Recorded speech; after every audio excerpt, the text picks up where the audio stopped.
Stratospheric ozone. It is our sword, armor, and shield against the most powerful source of energy, the sun. Picture this. Your armor durability is wearing off. Your shields break. Suddenly, you're exposed, bare, naked against a multi-trillion joules energy ball that can KO any living organisms. That was what was happening with our own ozone layer, our protective shield that was losing durability because of harmful chemicals. Perfect. Just what we needed for Wednesday afternoon. Wait, did you just say was? As in past tense? Yep. Don't you fret. The shocker was not the apocalyptic event, but the fact that humanity managed to come together and repair it. Before we start, I'm sorry, did you just say you don't know how our ozone is depleting? No fear, Tang Li's here with the crash course. Ozone is a type of greenhouse gas made up of 3 oxygen atoms bonded together. They're predominantly found in 2 places in our atmosphere, the stratosphere and the troposphere. Good ozone is in this layer, the stratosphere, and bad ozone is in this layer, the troposphere. It's bad because ground level ozone is a type of air pollution more commonly known as smog, and it's, well, bad for your lungs. Stratospheric ozone, however, is good for us because it is a blanket against strong UV rays, such as UVA or UVB.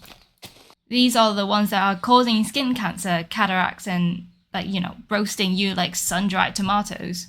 In the stratosphere, with the help of UV, there is a cycle of breaking and forming ozone. Ozone breaks down into oxygen molecules and oxygen atoms because this bond is unstable. On the flip side, UV also reverses this chemical reaction by bonding the oxygen atom with the oxygen molecule. This is a process of what we call an equilibrium. The cycle of breaking and forming doesn't change the effectiveness of the ozone layer. Now, let's introduce a new character. Chlorofluorocarbons, or CFCs for short. They are non-toxic gas used in aerosol spray cans, solvents, and refrigerants. CFCs are also an unstable molecule, so when they reach the stratosphere and interact with UV, they break down, displacing the chlorine in the CFCs to bond with the oxygen atoms. This displaces the original forming cycle, and these oxygen molecules have no oxygen atom to bond with.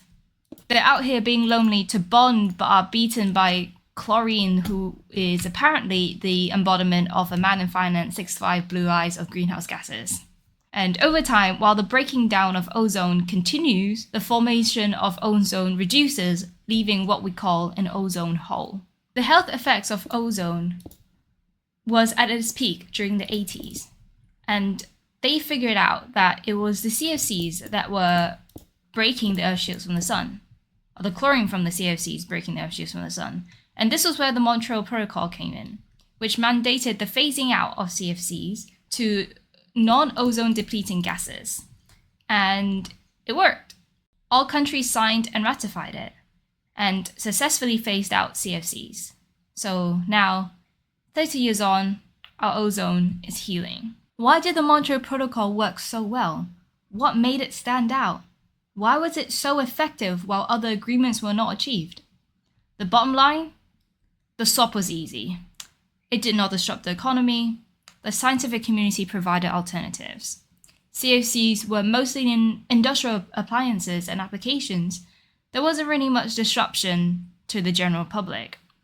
It is like swapping from chests to barrels and from bricks to nether bricks. The alternatives perform exactly the same. And with this swap, the ozone is slowly healing. Ozone depleting substances in the stratosphere will decay and break down eventually through UV. And over time, there won't be any chlorine left to bond with isolated oxygen atoms, allowing ozone replenishing cycle to continue.